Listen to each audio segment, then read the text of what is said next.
Prologue. I want to make you excited about an album. My favorite positive art analyses convince me to listen to an album, watch a movie, read a book I had previously never heard of, or take something I had heard of and help me see more in it than I had before. The best thing art criticism does is give people the tools to find beauty in art. I'm not trying to make you find beauty in this album precisely how I do. You and I are different, so the interpretation that adds the most to your life won't be the same as mine. Or maybe this album, and my interpretation of it, won't speak to how you think and feel about art at all. But I hope my analysis can be a starting point for you to reach an interpretation you might not have reached on your own. It won't be for everyone, but if even a few people gain appreciation for this album, I'll have said something worth saying. My goal isn't to explain what this album means. This is an interpretation of the album, but it's not definitive. I don't think art has any final meaning, and even if I did, this analysis wouldn't reach it. I've read several interviews with the artist, so I know my interpretation is not precisely what he intended. I believe my interpretation is plausible, but I won't analyze this album like a scientist trying to uncover the truth. I've ignored information about the artist's intentions that was irrelevant to what I want to believe. The goal guiding my interpretation is finding something that fulfills me to believe, so plausibility is enough. I have a full-time job, so it takes too long to work on videos and listen to albums on my spreadsheet with the depth that I want to at the same time. So this is a shorter video that requires less research than my previous two. That way, I have time to listen to more albums and still make a video. It's still longer than I intended, and I read lots of reviews and interviews, but I read no French literary theory this time, so for me it's a lighter project. My next video might not be about music for the same reason. It's easier to listen to albums if I'm working on something non-musical. Now that you know what I'm doing and why, let's talk about the solo debut of Avey, Tare from Animal Collective. Down there.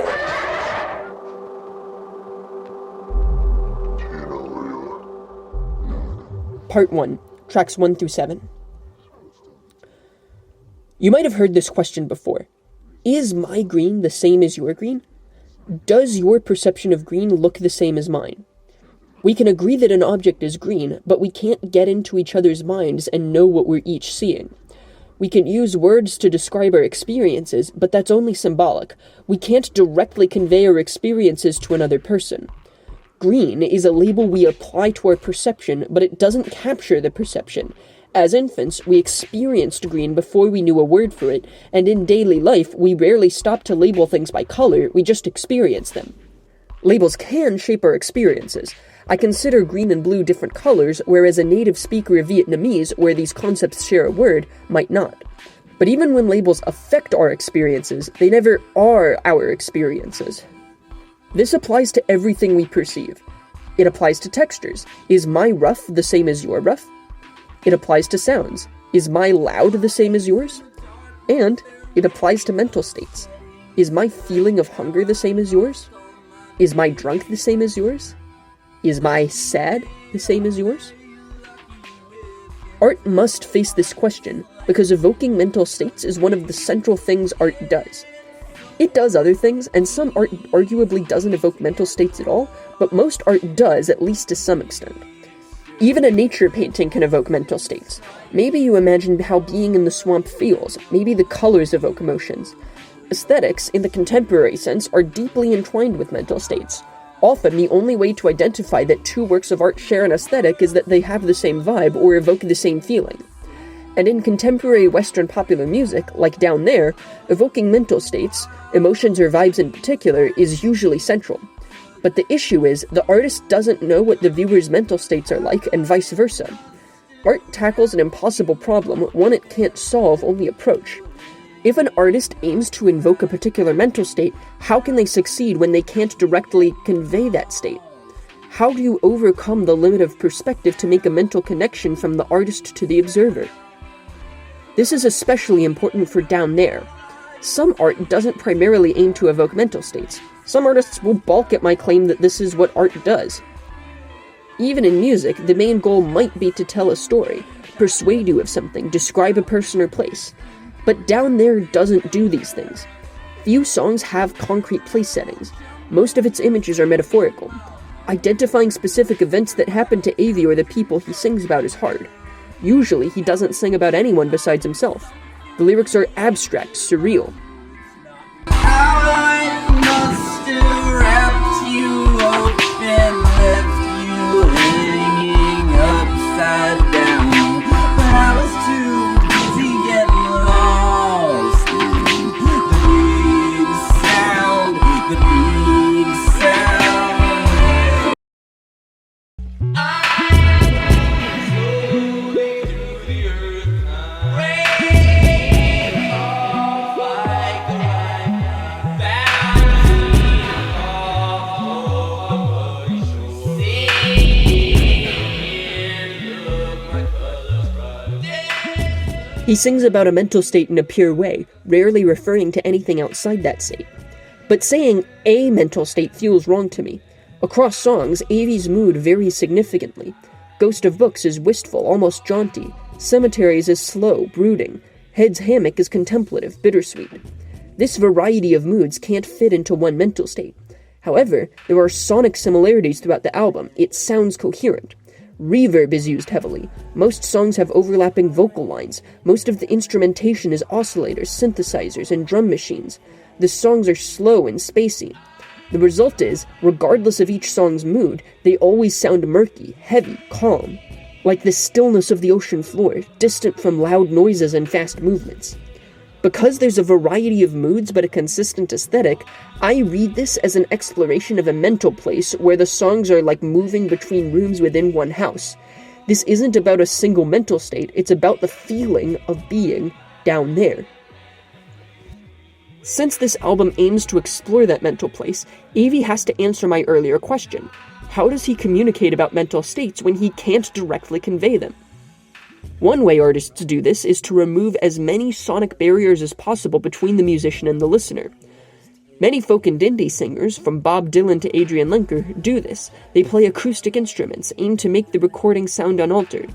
This often brings the singer's words, where they say what they're feeling, and vocals, where the sound of their voice communicates emotion, to the center of the listening experience.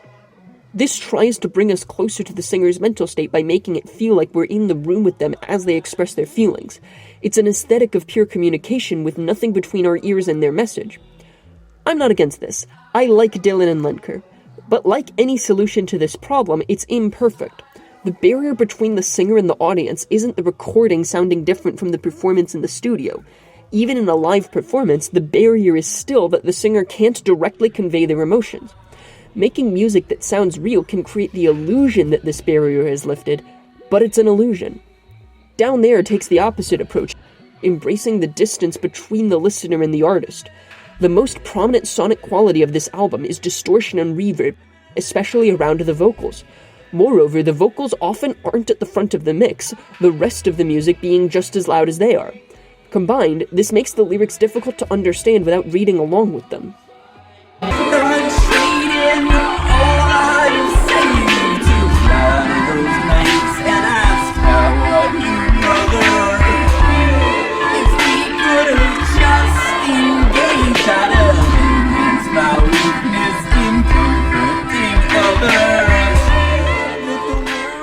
The most prominent image I get from this album is water. The reverbs, distortions, and spacey echoes remind me of being underwater, where noises are distorted and harder to understand. The album sounds like being surrounded, soaked in sound.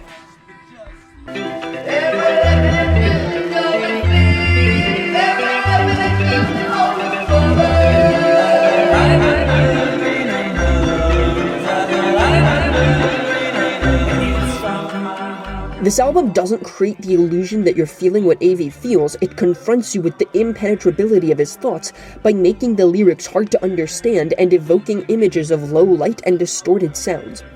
Here, we begin to understand what it means to be in this mental place because this atmosphere relates to a major theme throughout these songs, Avey's distance from others. Laughing Hieroglyphic, which I quoted earlier, talks about struggling to communicate.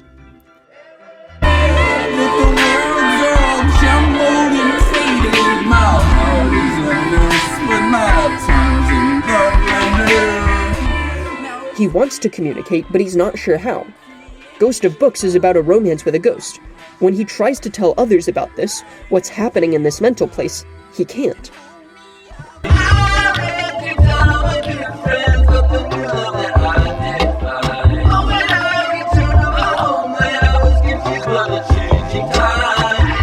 Avey helps us understand his feelings by sonically and lyrically emphasizing that we don't understand him. Musical communication can invoke feelings without communicating the precise ideas of those feelings. It can make us feel things we can't put into words. That's not incidental here, it's the point. Avey's feelings stem from the fact he can't put his feelings into words, and, since words are our primary form of communication, that means he can't communicate with the people around him. When words fail, musical communication is something he can turn to.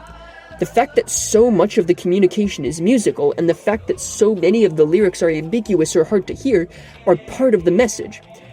Every second of the album emphasizes Avey's inability to communicate.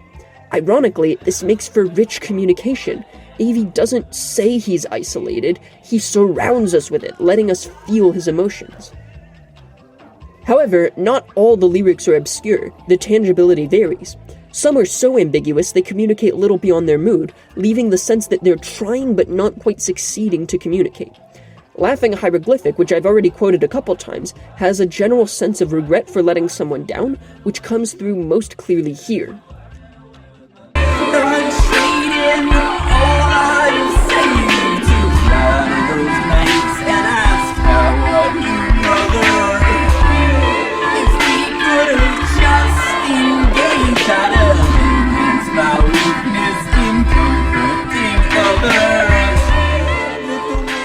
But little indicates what Avey's relationship with this person is, what he did wrong. Lots of it is totally impenetrable. Lying in your dreams, lying is good for your dreams, except the lion will probably try and come and embrace you too. What's the lion? Who knows?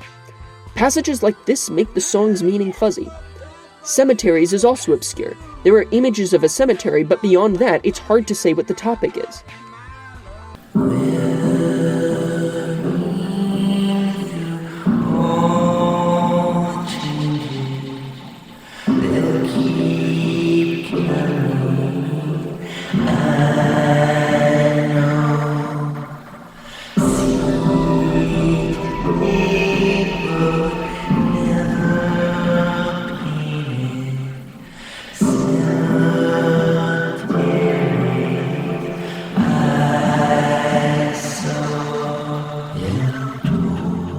The thought feels incomplete, like there's more in Avey's head than he's saying. However, other songs are more clear. Oliver Twist's precise topic is obscure, but Avey is definitely uncomfortable with how his financial and domestic stability separates him from nature.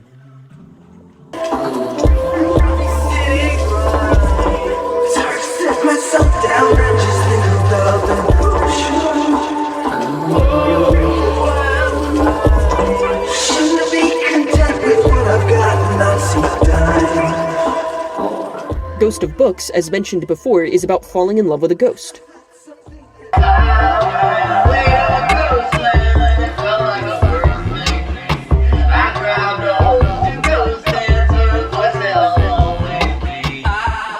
Clearer songs lead into abstract ones and vice versa. The listening experience is like listening to the radio as you drive through a remote area, the signal growing stronger and weaker as you travel. Sometimes the message comes through, other times there's as much static as noise. You're aware that for every bit of information you get, you miss other bits. But what you get gradually reveals Avey's mental place. I've already discussed the theme of difficulty communicating, but there's more. Avey frequently expresses unease with his life, a feeling that he's out of place in the world. The aforementioned Ghost of Books is about falling in love with a ghost, something Avey can't explain to anyone else. That song ends with Avey running away with this ghost, apparently abandoning the world.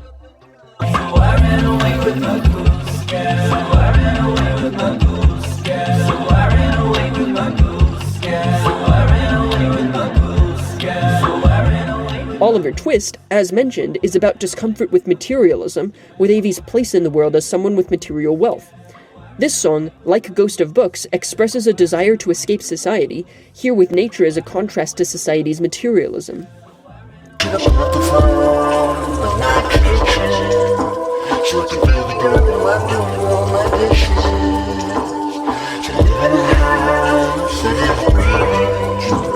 It's a luxury, we don't understand it.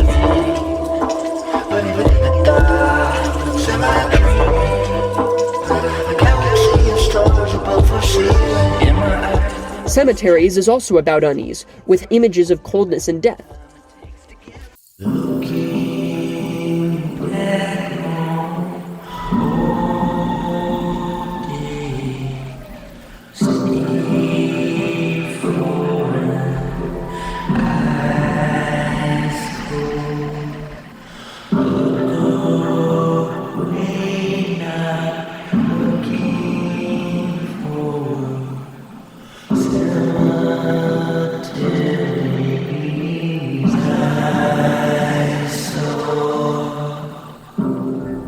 These images echo Laughing Hieroglyph, where he talks about feeling sad and haunted.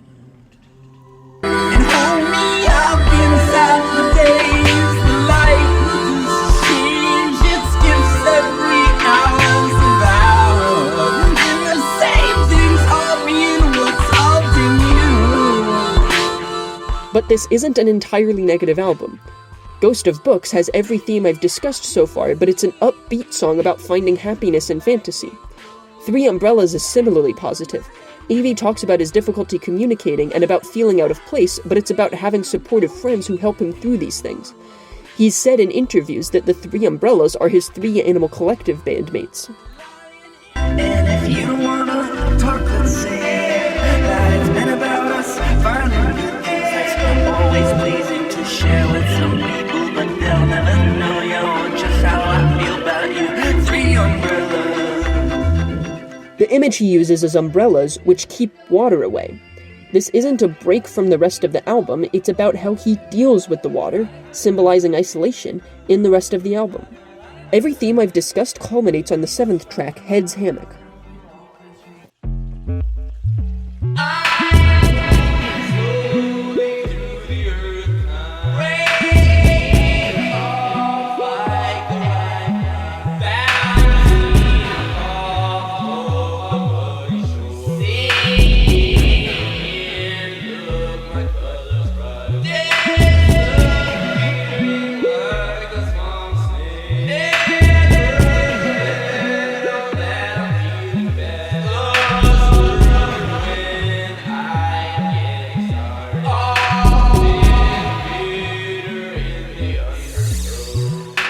It's about isolation, discomfort with the world, and difficulty communicating with metaphorical, obscure lyrics. It surveys the mental landscape of the first section of the album, but it's still hard to put a label on what's going on in that landscape. There's a consistent vibe to this album, but the first 7 tracks don't fully convey what's happening. But after the culmination of Head's Hammock, track 8 is the album's first moment of unfiltered clarity. Part 2, tracks 8 through 9. Heather in the Hospital, track 8, is the moment when the picture snaps into focus, when the sound fully cuts through the static. It's a clear scene without ambiguity. It brings me down. People bandaged up. The doctor's making rounds. It's sunny on the other side of windows that look out on the town. It brings me down to see you lying wrapped up in your messy gown. Heather is Avey's sister, and shortly before this album was written and recorded, she was diagnosed with cancer. This song is about visiting her in the hospital. To be clear, this album is not entirely about the illness of Avey's sister. Nothing else in the album directly links to this, and in interviews, Avey also talks about other problems in his life around the same time, including his divorce and his grandmother passing away. But this song still recontextualizes the album by revealing what this aesthetic means, giving a narrative to the sonic palette and lyrical themes. We realize what's happening mentally is a reaction to what's happening outside his head. This is the moment when the album's emotional impact arrives, and it's powerful because Avey waited until close to the end to tell us about his personal tragedy. This song doesn't just hit with the emotions of Avey's sister's illness, it hits with the weight of the entire album as the gravity of every previous song becomes clear. Setup and payoff works best when you don't realize the setup is happening. Obvious setup yields predictable payoff. But we don't usually expect albums to have a setup and payoff, and nothing about the first 7 songs indicates a coming shift. So Heather in the Hospital suddenly bringing the album away from abstraction and into reality surprised me in a way that albums rarely do. I hadn't realized that Avey was establishing a mental place until this song made its nature stark. I'm reluctant to label this mental place. I'm tempted to call it depression because the album is about the isolation and negative emotions that come with personal hardship. But in interviews, Avey says this album reflects how he felt as he wrote it, and as mentioned, many of the songs are about what was happening in his life. I worry if I say this album is about depression, I'm also making a statement about Avey's mental health, something that I shouldn't comment on as a stranger. In my last video, I talked about how it's often wrong to say we know personal things about an artist from their music, and claiming to know that someone has depression crosses that line. One could say that in analyzing this album, I create a mental construct of the voice behind the artist, and it's fine for me to claim things about that construct, but that doesn't work here. Separating the constructed speaker behind art and the actual artist is something we aspire to without fully realizing, and we have to be aware of that when making statements about the artist. It's frustrating because we often use the term depressed to mean any prolonged or deep sadness, even if it's not mental illness. I've been depressed is a very different sentence than I have depression. This video is, in large part, about the limits of communication, and one of those limits is that just as Avey conveys feelings through music that can't be put into words, my analysis is necessarily imperfect because I can't find words for the ideas that Avey puts into my head. The best I can do is say this album is about depression, even though the word has connotations I want to avoid, even though I can't say that without implying that I'm psychoanalyzing Avey.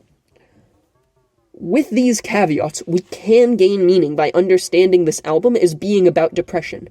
I want to say depression rather than sadness or something like that, because depression isn't momentary. When we talk about being depressed, even when not medicalizing it, we generally mean something that's with you all the time, even when you're not sad in one particular moment.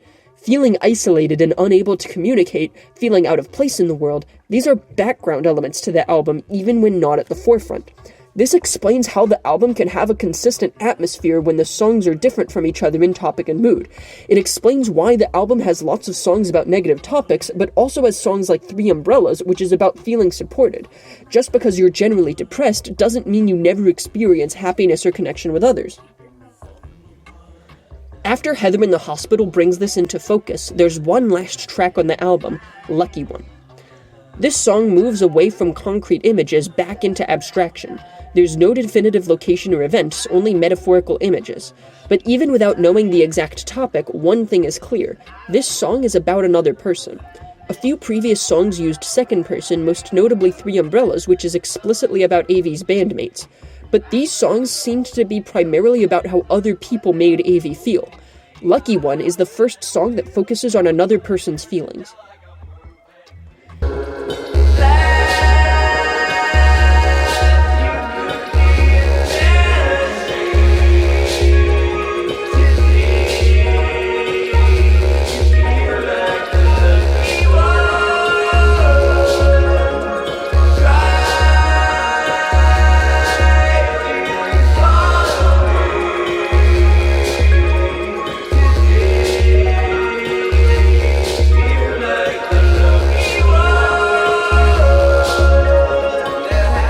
In an album fixated on isolation and difficulty communicating, it means something to end with a two-way connection with another person. This connection seems incomplete. The problem of isolation isn't entirely solved. The production is still murky, and the lyrics are still so ambiguous that I don't know exactly what the song is about. Avey is still conveying isolation and difficulty communicating. But this is still a hopeful ending because of that connection. One of the reasons people become depressed is a lack of interaction. The fact that Avey has an opportunity to display empathy is a sign of healing, a sign that Avey can still connect with others. To be clear, Lucky One isn't a happy song.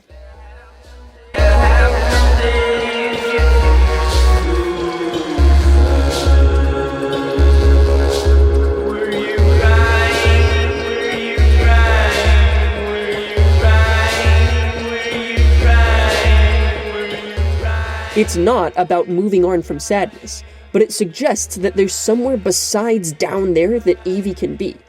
After 8 songs of being down there, and after understanding the gravity of what that means, that ending is powerful. Conclusion. Art about negative emotions, especially when made by white men like this album, sometimes gets a bad rap. It's often seen as whiny or self-absorbed to make an album about depression.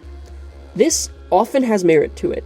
Down There avoids some of the problems of white men writing about their pain. For example, when it touches on Avey's divorce, there's no misogynistic bitterness against his partner. But still, I worry about making a video where the ending reveal is that the album is about depression. I structured the video this way because that's how the album is structured. But I worry that the video inadvertently implies the fact that life involves suffering is a deep revelation, as if white men's perspectives on their struggles isn't already elevated by our culture. This album mostly focuses on Avey's mental state. To describe that as self-absorbed is negative, but not inaccurate. However, art about personal struggles by white men isn't always bad, or even a priori bad.